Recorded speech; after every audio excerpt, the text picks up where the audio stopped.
No paycheck? That alimony order is still in place. If you happen to lose your job while you are under a court-ordered alimony order, you have to make sure that you do something, say something, and definitely make sure that you are looking for that new job.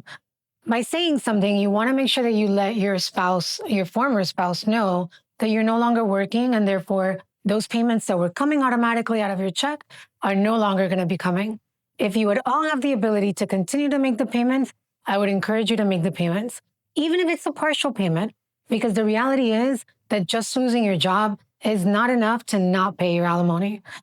If, though, you run into an issue where you really don't have the funds, where your job search is running longer than you expected it to take, or if the jobs that you are finding, you're making less than what you were before, then you will need to ask the court to be able to change that alimony payment. You cannot stop the payments without a court order, and you cannot change the payments without a court order.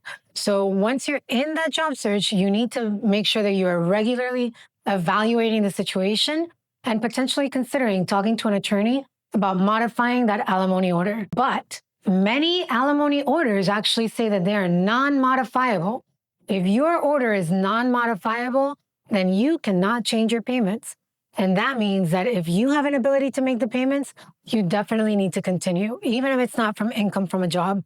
If you do not have the ability to continue to make the payments, just be aware that that debt is going to follow you because the payment cannot be changed.